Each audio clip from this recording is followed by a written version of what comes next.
and I told them what had happened. And I said, I want to break off this courtship because there are anger management issues in this young lady. I have done nothing wrong to deserve this. I'm a good person. So they sat us down. We went through a book called The Secret of Family Happiness together, chapter 2 and others. And eventually, she noticed where she had faulted, and she said she was sorry, it would never happen again. So I forgave and moved on. But at that time, sadly to say, whether sadly or answer or not, this is really now just looking back with hindsight. They say hindsight is 20/20 vision. Exactly.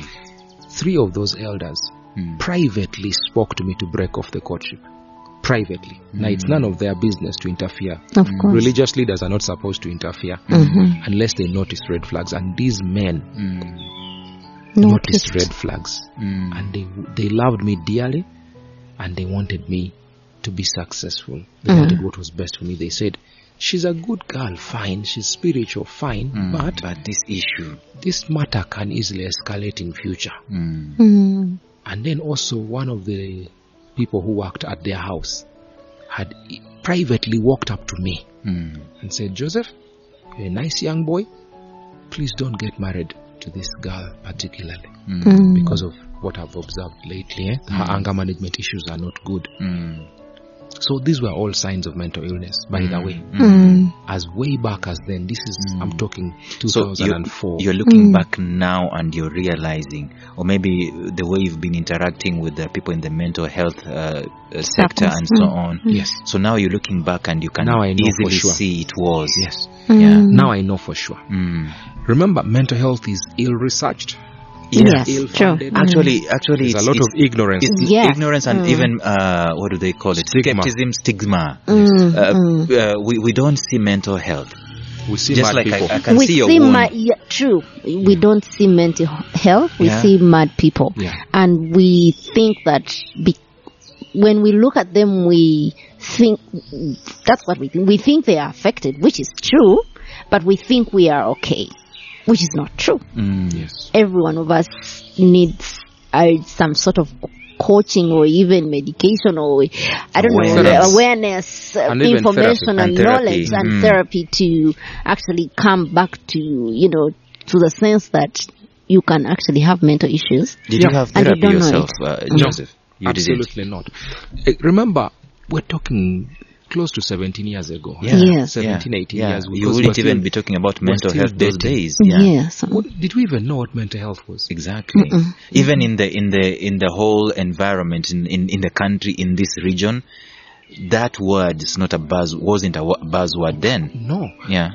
The only description of mental illness that we knew was mad people. Mad people who throw stones and walk around naked. Yeah. You might see 1 or 2 who have escaped from Butabika and they're in green uniforms. Then you know, that one escaped from the mental health facility.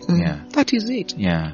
But we did not know that people who dress well and speak well and are highly educated and smell good and have money and have good jobs, drive good cars, live in nice homes, come from wealthy homes, can also be themselves mentally well. And then we attributed mental health to mental illness to witchcraft. Hey, that's another big deal here. Not only witchcraft.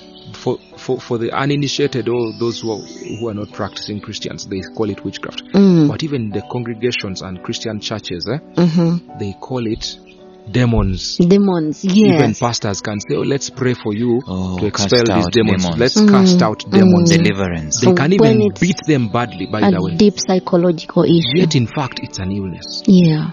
Now, society has not accepted mental illnesses to date as illness. They accept malaria, they accept injuries and wounds, they accept even tetanus. HIV, they accept,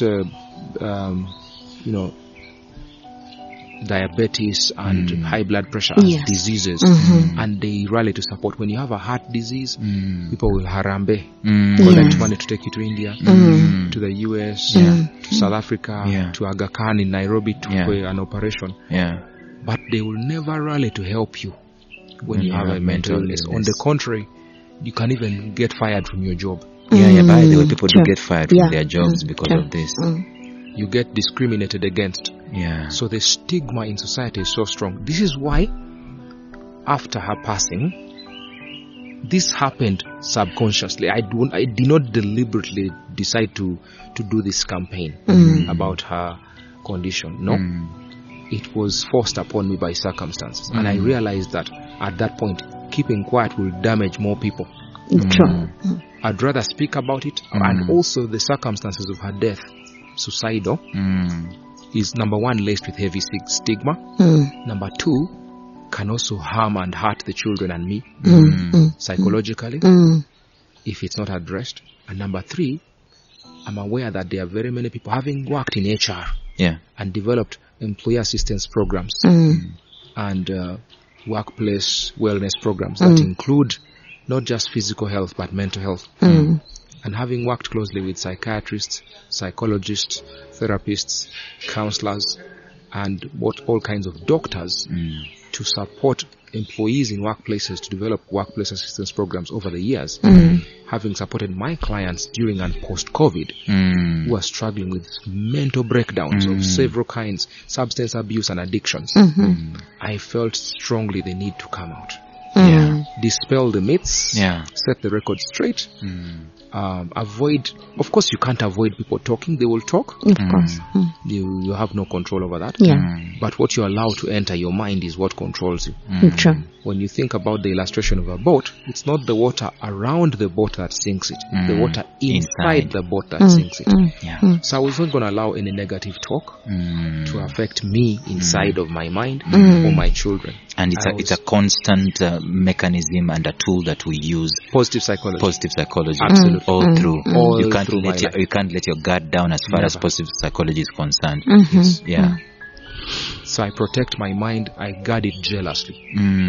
I've built a brick wall, a China wall around my mind. I maintain mental sanity, mental health, and I practice mental hygiene daily. I like that. Stay healthy, because I was living with a mentally sick person. And doctors at one of the hospitals where she was checked in, I checked her in. When did you actually find out when did you find out that she actually had mental illness? Throughout our marriage, I already knew. But the problem was, every suggestion that I would make to her to go for therapy or treatment would get rejected. She didn't accept. She lived in denial. As women, we receive that as rejection. As you're supposed to love me. How can you think I am? We don't see it that way. and yet the love was, for me, you need help. Yes. Such that you can heal and your behavior changes for the better. I'll give you examples. So we got married in 2005, and in 2006, we had not even made a year in marriage. She overdosed on pills in the house. Those are all red flags. Yes. Attempted suicide as early as that, just months. Months into the marriage. Months. How did you find out? Well, we were watching movies together at night. We'd stay up on weekends watching movies and series. So she was there, with me, seated on the couch watching series. But I think she was depressed for whatever chemical imbalances. It's actually a medical condition. Depression is clinical. For hers was actually clinical. Clinical depression. Because here we are recently married, I'm happy, she's happy, but then she goes through bouts of depression from time to time. So she attempted to overdose, and I had to call the hospital at 2 in the morning. IHK sent us an ambulance. She was admitted. They did all they could to rescue her, and they succeeded. And then they put her on therapy just to heal and get back on her feet.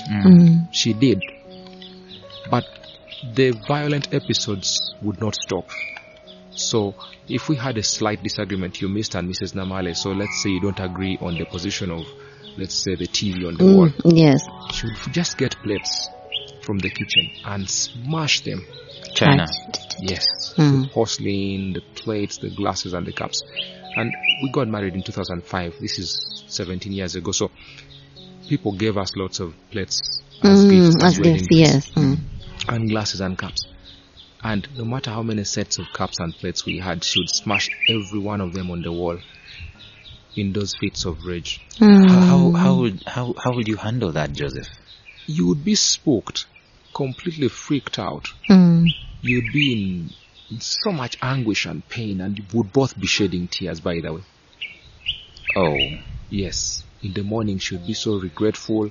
She would be sweeping the glass off the floor. Sometimes the glass would cut us as we're trying to clean it off the floor. You're cleaning together? Yeah.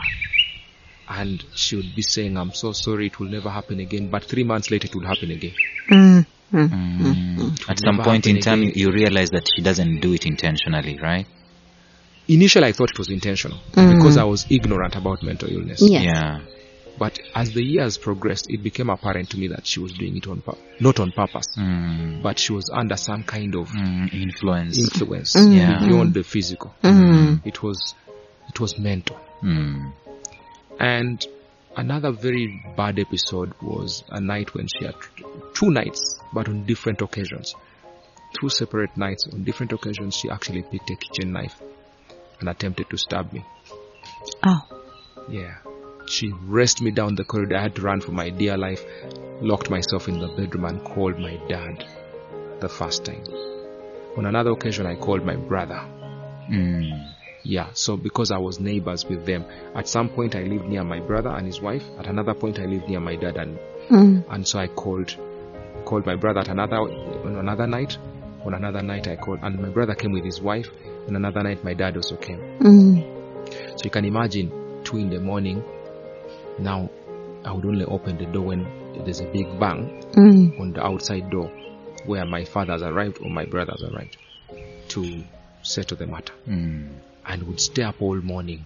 I'm talking 2 a.m. till like 7 all night, until the sun comes up. And would involve the elders again. I would involve her mother, of course.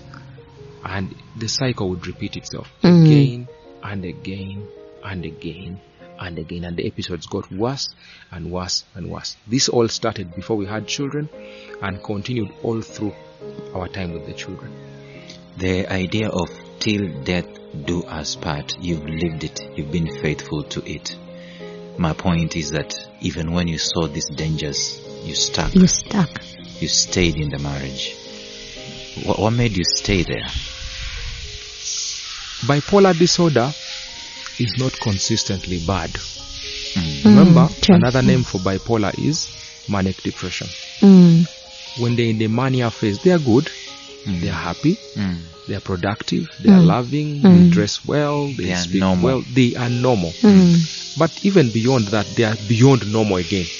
They take it to the extreme. They work too long and they are hyper. She'll be having so many sites where she does landscapes and she's running around driving 150 kilometers. Her profession was landscaping. Yeah, so she'll be driving around. There's all these commercial estates and hotels that she landscaped, very many of them 5-star, 4-star, 3-star, and private properties, big ones.